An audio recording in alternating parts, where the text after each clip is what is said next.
Hello, YouTube. I'm back again. It's been a little while, but I recently watched a couple of things that I wanted to comment on, and the first one is this. It's the final collection of episodes from the most recent Nickelodeon Teenage Mutant Ninja Turtles series. It's called The Final Chapters, and the final season, for some reason, they changed from just Teenage Mutant Ninja Turtles to Tales of the Teenage Mutant Ninja Turtles. I don't know why they bothered with that. I don't know what the whole scheme is behind it, but just like that was kind of weird. The last collection of episodes are also pretty weird. It starts with a three-parter that kind of runs as a little movie, I guess, and it's based on like this mutagen bomb goes off and turns New York City and everything into just like a desert wasteland. And Raphael is kind of older and grizzled, and he's making his way across this wasteland, searching for this fabled safe place, much like the Oasis in Mad Max, which this thing is basically just a tribute spin-off sort of thing to Mad Max. So it's actually the episodes are weird that they happen. Like it's kind of a bizarre sequence of episodes, but the episodes themselves are really cool because of that Mad Max connection. And then it goes into a 4-part series called Monsters vs. Mutants. And an enemy of the Turtles named Savante Romero comes back. He's like this demon-looking fellow. And it leads them on this time travel adventure where they go back and they encounter all these like fabled monsters from folklore, like Dracula, the Mummy, Frankenstein, and I think that's all. There might be some others, but I forget. And then there's a 2-parter called Worlds Collide, where the Turtles have to team up with Raphael's love, Mona, and the head of the Utroms, Bishop, to fight off a couple of villains that come back, the Neutralizer and Lord Dreg. And then it ends with a 3-parter where the Turtles are shuttled off to this alternate dimension, and they meet this samurai rabbit named Usagi Yojimbo, who is like an original character from the 1987, like the original Turtles series, and they have to help him deliver this prince to safety and go on this big adventure and stuff. So it's this weird disjointed collection of kind of mini-series that finished the whole thing off, and there's not really any sense of closure to it or anything. It's just kind of random, I guess, but they're all good episodes in themselves. So but yeah, that's the first thing. And then the other thing is that on Sunday afternoon, James and I met up with one of my cousins and his family, and then 2 of my good family friends that I've known since we were born, and their families, and we went to see Solo at the theater. And it's kind of disappointing that it's doing so poorly at the box office, because it's an excellent movie. It was very much like Rogue One. I find the episodic movies are really glossy, and which is not a bad thing.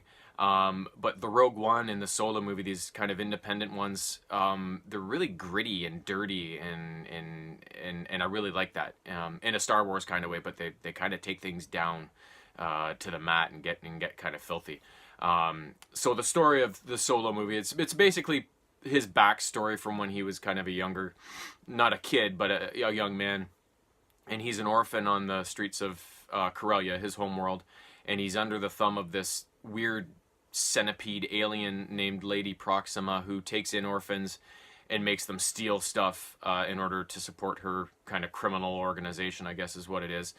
So Han's plan is that he comes back with a tale of this botched job that he pulled, which is all a lie. It wasn't a botched job. He just stole this hyperfuel, which is really valuable, from these people, and then stole their speeder and got the heck out of there, and took it back and hid it on his person, and then met up with this girl that he's kind of with, named Kira, and with this hyperfuel that they're hoping to bribe their way off of Corellia. And the plan goes well right up until the last minute, when they're about to kind of clear the last gate and get on the shuttle and stuff. But at the last minute, Lady Proxima's thugs kind of find them, and they manage to snag Kira back while Han is in the middle of escaping. So they kind of get separated.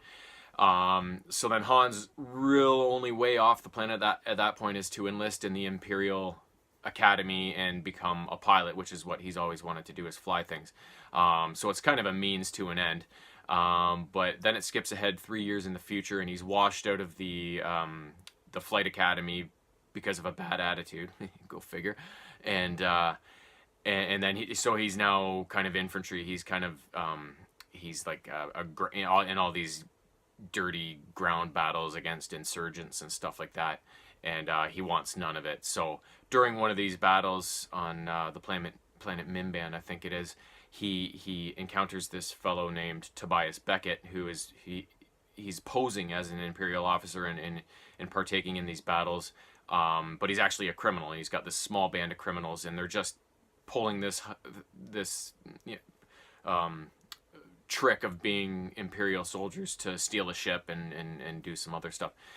So Han picks up on this, and he wants into their crew, but and he tries to blackmail them into it, but they turn him into their commanding officer as a deserter, and so they throw him into a pit with the Beast, and the Beast ends up being Chewbacca. So during kind of their ensuing fracas, Han convinces Chewie that he has friends out there and he can get them both off planet into safety and stuff like that. So then that's the beginning of Han and Chewie's friendship, and they engineer this escape, and then they chase down Tobias Beckett's ship, which is just about to leave the planet, and Beckett can't say no after seeing how he got out of everything and stuff, right? So he kind of joins his crew, him and Chewie, both informally, and then so their next heist is for this massive shipment of hyperfuel that they're going to steal.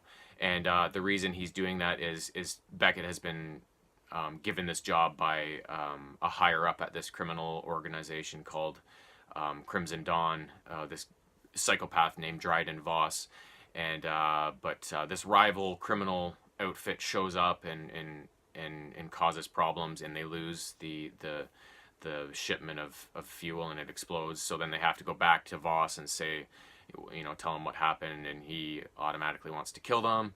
But Han's delighted to see that Kira actually escaped Corellia and is actually working for Voss and for Crimson Dawn. So then they kind of sweet talk their way into getting another job to make it up for Voss, and the only thing they could come up with is to head to the spice mines of Kessel, yay! And where underneath the spice mines is this vein of raw coaxium, this hyperfuel, before it's refined, it's very volatile at that point. So Kira vouches for them, and Voss tells her to go on the mission with him and make sure everything goes smoothly. So then it's just this big adventure to Kessel, and obviously the Kessel Run is involved in that. But before they can even get there, they have to find a ship, and that's when Kira seeks out Lando. So we all know the Falcon comes into play, and so it's just it's a non-stop adventure from that point onwards. It's actually a non-stop adventure pretty much right from the start. It's a really fast-paced, action-filled movie, and ties in a lot of the Han and Lando folklore from the original trilogy that we've all heard about, but the stuff that happened before that we've never actually seen. So, but it was an excellent movie. I don't know why people aren't going to see it. I know it had a lot of bad press about how hard it was to get made, and the director changes, and is this guy that plays Han good enough? But everything was excellent. The movie was excellent. It was done fantastically. The effects, of course, are amazing. And the guy that plays Han, you can tell he really studied up his mannerisms and stuff. Like, they were bang on. And the guy that played Lando was amazing as well. So there's absolutely nothing wrong with that movie. It's a perfect addition to the whole Star Wars galaxy. People, you should go see it, because the more money it makes, the more movies they'll make, and the happier I will be. Have a good day.